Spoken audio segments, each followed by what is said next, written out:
The refugees I met with come from Afghanistan, Syria, Iraq, Burma, Eritrea, Congo, various countries.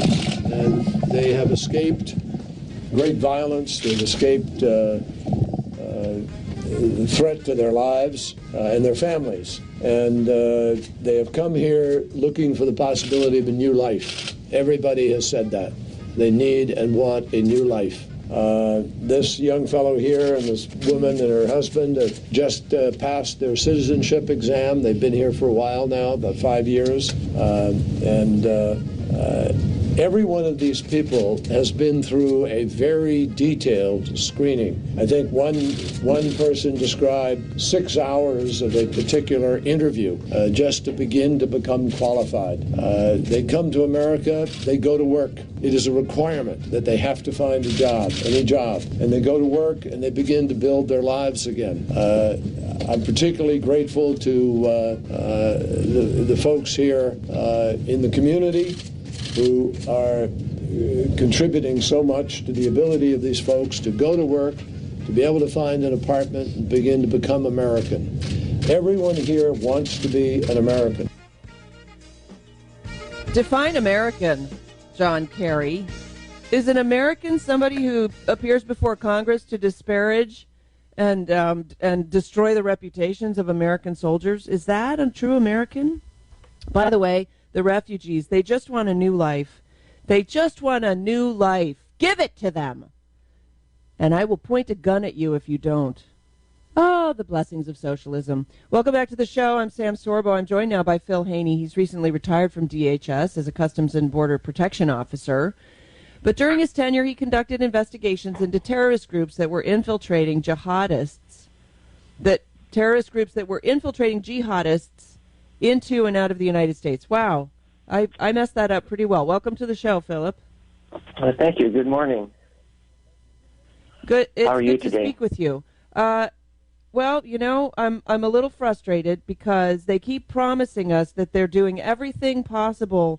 There 6 hours of interrogation. By the way, 6 hours of interviews. They're going to sue the U.S. government and slate that interviews are now considered torture.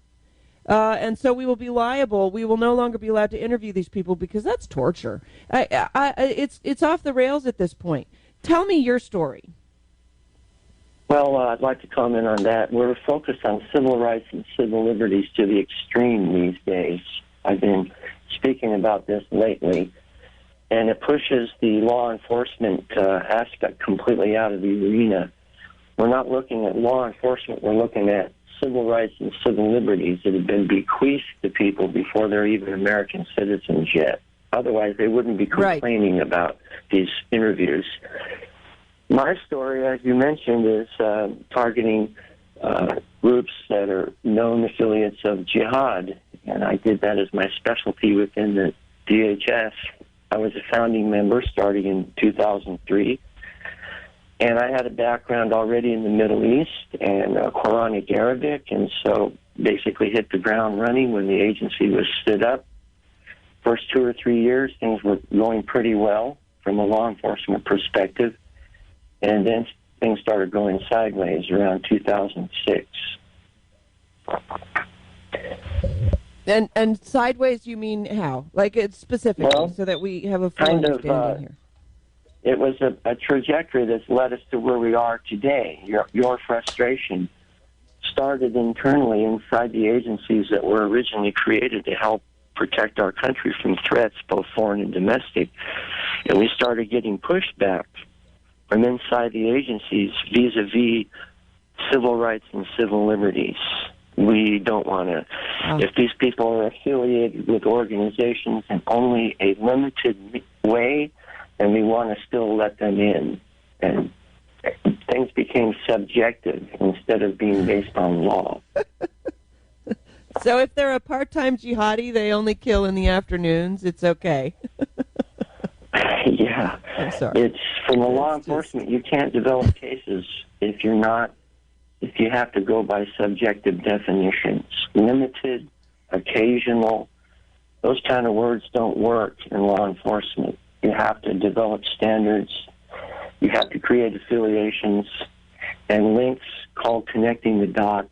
And if you're not allowed to do that because you're targeting a group that might be an Islamic group, then you're basically dead in the water. You cannot create cases effectively. And that's the reason for the breakdown that you see expressed pretty much every arena. Immigration, law enforcement, terrorism is all actually an expression of the same policy. What was the first thing, the first sort of change in the directives that you're given? What was the first modification that tipped you off, where you went, wait a minute, that's counterintuitive. That doesn't make sense. Called the Words Matter Memo. It's still online. You can look it up. The Words Matter Memo, and it began to tell us what words we could and could not or should not use. It was couched in euphemisms that, these are only suggestions, but those of us inside the counter-terrorism community knew that was a harbinger. That was early 2008, which would be, 8 years ago. That was the first indicator. They're cautioning us against using inflammatory words like jihad or Islamic or different things like that. But they never offered any substitutes. What are we supposed to say instead? It's kind of like Go ahead. They wanted to limit your speech. Well, inside the agency, they were starting to provide quote-unquote suggestions about how to communicate these terms and how to interview people. It started out like a little seed planted in one place and just gradually grew bigger and bigger, spread further and further. And 2008 predates Obama. Yes, it does. It does predate Obama. Okay. But then a great marker was the June 9th speech, June 4th speech, 2009, at Al-Azhar University. It was called A New Beginning, where President Obama declared to the entire world that we were going to address the threat based on civil rights and civil liberties.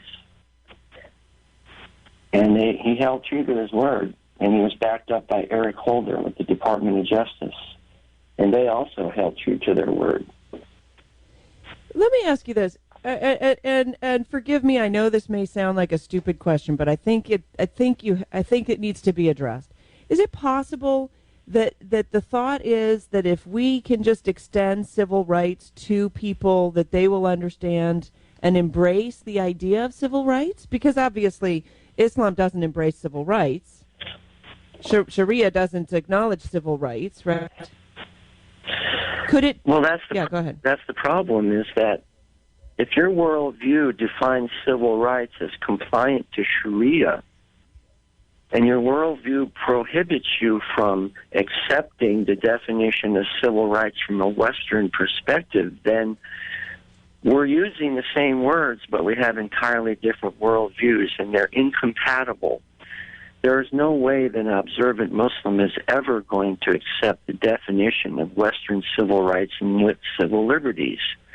If they are perceived to violate anything in Sharia law will always prevail over our Western definition of civil rights and civil liberties.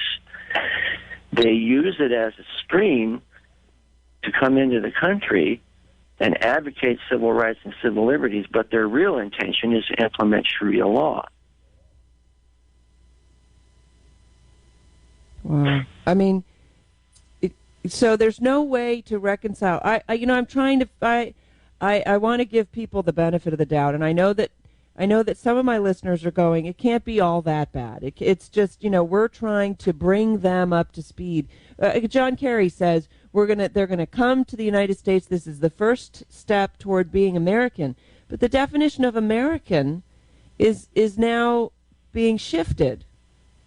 It doesn't include language. It doesn't include culture. It doesn't include observance of civil liberties.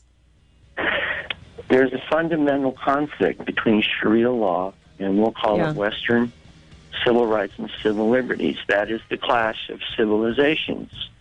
Yeah. We have seen you can call it Judeo-Christian morals and tenets too, you know. Sure. That's true, because the Constitution is saturated with biblical values. So, yeah, you're right. That's right. Phil Haney, I'd love to have you back on. Thanks so much. A great conversation. This is the Sam Sorbo Show. I'll be right back.